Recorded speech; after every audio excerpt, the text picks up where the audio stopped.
మనమీరోజు ఒక అద్భుతమైన కథ గురించి మాట్లాడుకుందాం. హిందూ మతంలో అత్యంత పూజనీయుడైన శ్రీకృష్ణుడి కథ. మహాభారతంలాంటి గొప్ప ఇతిహాసాల్లో మనం విన్న ఆయన జీవితం నిజానికి ఒక అవతార ప్రయాణమన్నమాట. ఆ ప్రయాణం ఎలా సాగిందో చూద్దాం. సరే, అసలు ఈ కథ ఎక్కడ మొదలైంది? దుష్టరాజుల అకృత్యాలతో, వాళ్ల పాపాలతో భూమాత బరువెక్కిపోయింది. ఇంక నేను భరించలేను అన్న స్థితికి వచ్చేసింది. అలాంటి సమయంలోనే ధర్మాన్ని నిలబెట్టడానికి ఒక దైవిక శక్తి రంగంలోకి దిగాల్సి వచ్చింది. మన కథ మొదటి భాగం, అవతార ఉద్దేశ్యం. ఈ కథకు నాంది పలికింది ఒక ఆకాశవాణి. మధురను ఏలుతున్న కంసుడు అనే ఒక క్రూరమైన రాజుకు ఆకాశవాణి ఒక హెచ్చరిక ఇచ్చింది. ఏంటంటే అతని చావు తన సొంత చెల్లెలి కడుపున పుట్టబోయే 8వ సంతానం చేతిలోనే ఉందని. ఆ ఒక్క మాటతో కథ మొత్తం మారిపోయింది. ఇక జోస్యం వినగానే కంసుడికి వెన్నులో వణుకు పుట్టింది. భయంతో ఏం చేస్తున్నాడో తనకే తెలియలేదు. వెంటనే తన సొంత చెల్లెలు దేవకీని, ఆమె భర్త వసుదేవుణ్ణి తీసుకెళ్లి చెరసాలలో పడేశాడు. అంతేనా? కాదు. వాళ్లకు పుట్టిన ఒక్కో బిడ్డను, అంటే 7 పసికందులను పుట్టిన వెంటనే కళ్ల ముందే క్రూరంగా చంపేశాడు. చూడండి అతని నిరంకుశత్వం ఏ స్థాయికి వెళ్ళిందో. కాని ఆ అకృత్యమే ఒక దైవిక జననానికి దారితీసింది. ఆ చీకటి రోజుల్లో, ఆ చెరసాలలో వాళ్లు అనుభవిస్తున్న నరకంలో వాళ్లకొక ఆశాకిరణం కనిపించింది. సాక్షాత్తూ విష్ణుమూర్తే వాళ్ల ముందు ప్రత్యక్షమయ్యాడు. మీ 8వ బిడ్డగా నేనే పుడతాను, కంసుడిని అంతం చేసి మిమ్మల్ని రక్షిస్తాను అని అభయమిచ్చాడు. ఆ మాట వాళ్లలో ప్రాణం పోసింది. ఇక ఆ రోజు రానే వచ్చింది. 8వ సంతానంగా శ్రీకృష్ణుడు జన్మించాడు. ఆ రాత్రి అంతా అద్భుతాలే. చెరసాల సంకెళ్ళు అవే తెగిపోయాయి. భారీ తలుపులు వాటంతటావే తెరుచుకున్నాయి. ఆ బిడ్డను కాపాడటానికి ప్రకృతి మొత్తం సహకరించింది. వసుదేవుడు ఆ పసికందును ఒక బుట్టలో పెట్టుకుని బయటకు వచ్చాడు. ఉప్పొంగి ప్రవహిస్తున్న యమునా నది కూడా ఆయనకు దారి ఇచ్చింది. అలా గోకులం చేరుకుని తన స్నేహితుడైన నందుడింట్లో యశోద పక్కన కృష్ణుణ్ణి పడుకోపెట్టి అప్పుడే పుట్టిన వాళ్ల పాపను తీసుకుని మళ్లీ జైలుకు తిరిగి వచ్చాడు. అదొక గొప్ప మార్పిడి, చరిత్రను మార్చేసిన మార్పిడి. ఇక 2వ భాగం, దైవ బాలుడి అద్భుతాలు. గోకులంలో పెరుగుతున్న కృష్ణుడి బాల్యం మామూలుగా లేదు. ఎన్నో అల్లరి పనులు, అంతకు మించిన అద్భుతమైన లీలలతో సాగింది. అతనొక సాధారణ బాలుడు కాదని ఊరివాళ్లందరికీ నెమ్మదిగా అర్థం కావడం మొదలైంది. ఇవి మనం కథల్లో విన్నవే. కాళింగుడు అనే సర్పం పడగలపై నాట్యం చేసి యమునా నదిని కాపాడటం, తన చిటికెన వేలితో గోవర్ధన పర్వతాన్ని గొడుగులా ఎత్తి బృందావన వాసులను ఇంద్రుడి కోపం నుండి రక్షించడం, ఇవన్నీ అతని దైవిక శక్తికి నిదర్శనాలే కదా. 3వ భాగం, రాజు, స్నేహితుడు, తత్వవేత్త. బాల్యం గడిచిపోయింది. కృష్ణుడు ఇప్పుడు యవ్వనంలో ఉన్నాడు. గోకులాన్ని విడిచిపెట్టి సముద్రం మధ్యలో ద్వారక అనే ఒక అద్భుతమైన రాజ్యాన్ని నిర్మించాడు.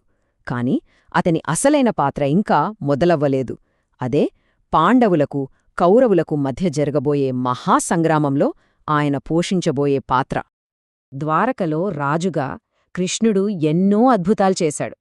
వాటిలో ముఖ్యంగా చెప్పుకోవాల్సింది నరకాసురుడనే రాక్షసుడి చెరలో ఉన్న 16,000 మంది రాజకుమార్తెలను విడిపించడం. వాళ్ల మానాన్ని కాపాడటం కోసం వాళ్లందర్నీ తానే వివాహం చేసుకున్నాడు. అంటే ఈ సంఖ్య అతని రాజభోగానికి కాదు, అతని దయాగుణానికి, రక్షణ ఇచ్చే స్వభావానికి గుర్తు.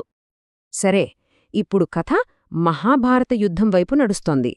తన బంధువులైన పాండవులకి, కౌరవులకి మధ్య యుద్ధం తప్పనిసరి అయినప్పుడు కృష్ణుడొక విచిత్రమైన నిర్ణయం తీసుకున్నాడు. నేను యుద్ధం చెయ్యను, ఆయుధం పట్టను అన్నాడు. కాని పాండవ వీరుడైన అర్జునుడికి రథసారథిగా ఒక గైడ్గా ఉంటానని మాటిచ్చాడు. ఇక్కడే కథ ఒక కీలకమైన మలుపు తీసుకుంటుంది. యుద్ధానికి ముందు కృష్ణుడు ఇరుపక్షాల ముందు ఒక ఆప్షన్ పెట్టాడు. ఒకవైపు నేనుంటాను, కాని ఆయుధం పట్టను. మరోవైపు నా యావత్ సైన్యం నారాయణీసేన ఉంటుంది. ఏం కావాలో కోరుకోండి అన్నాడు. ఇక దుర్యోధనుడేమాత్రం ఆలోచించకుండా భౌతికమైన బలం అంటే సైన్యాన్ని కోరుకున్నాడు. మరి అర్జునుడు మాత్రం నాకు నువ్వే కావాలి స్వామీ అని ఆ దైవాన్నే అంటే కృష్ణుడినే ఎంచుకున్నాడు. ఈ ఒక్క సంఘటన చాలు వాళ్ళిద్దరి మధ్య ఉన్న ధర్మసూక్ష్మాన్ని అర్థం చేసుకోవడానికి. యుద్ధభూమిలో తన ఎదురుగా ఉన్నది తాతలు, గురువులు, బంధువులే అని చూసి అర్జునుడి గుండె ఆగిపోయినంత పనైంది. చేతిలో గాండీవం జారిపోయింది. ఆ సమయంలో ఆ మహావీరుడు కుప్పకూలిపోయినప్పుడు ఏం జరిగింది? సరిగ్గా అప్పుడే భగవద్గీత పుట్టింది. కృష్ణుడు అర్జునుడికి అతని ధర్మమేంటో గుర్తుచేశాడు. ఫలితం గురించి ఆలోచించకుండా ఒక క్షత్రియుడిగా తన కర్తవ్యాన్ని నిర్వర్తించమని చెప్పాడు.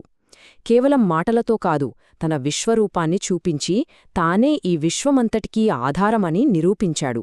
ఆ క్షణంలో అర్జునుడికి యుద్ధం చేయడానికి కావాల్సిన స్ఫూర్తి లభించింది. ఇక చివరి భాగం, ఒక శాపం మరియు ముగింపు. మహాభారత యుద్ధమైతే ముగిసింది, కాని అది మిగిల్చిన విషాదం మాత్రం అపారమైనది. ఆ యుద్ధం సృష్టించిన శోకం నుంచే ఒక శాపం పుట్టింది. అదే కృష్ణుడి అవతార సమాప్తికి కారణమైంది. తన 100 మంది కొడుకుల మరణానికి కృష్ణుడే కారణమని గాంధారి ఆక్రోశించింది. ఆ బాధతో, ఆ కోపంతో, నువ్వు ఎలాగైతే నా వంశాన్ని నాశనం కానిచ్చావో అలాగే నీ యదువంశం కూడా నాశనమైపోతుంది అని శపించింది. సరిగ్గా 36 సంవత్సరాల తర్వాత గాంధారి శాపం నిజమైంది. కృష్ణుడి యాదవ వంశం వాళ్లలో వాళ్లే కలహించుకుని నాశనమయ్యారు. ఆయన నిర్మించిన స్వర్ణ ద్వారక సముద్రంలో మునిగిపోయింది. ఇక భూమిమీద తన పని పూర్తయిందని గ్రహించిన శ్రీకృష్ణుడు తన అవతారాన్ని చాలించాడు. అలా ఒక యుగం ముగిసింది. కృష్ణుడి జీవితం చూడండి, ఒక రక్షకుడుగా మొదలై ఒక తత్వవేత్తగా ముగిసింది. ఆయన ప్రయాణం మనకు ధర్మం, కర్మ, ఇంకా మనిషి జీవితంలో దైవం పాత్ర గురించి ఎన్నో విషయాలు నేర్పుతుంది. ఆయన కథ ఒక యుగాన్ని ముగించి ఉండొచ్చు, కాని అది మన ముందు ఒక పెద్ద ప్రశ్నను ఉంచుతుంది. అసలు మానవ జీవితంలో దైవానికి ఉన్న స్థానమేంటి? ఆలోచించాల్సిన విషయమే కదా.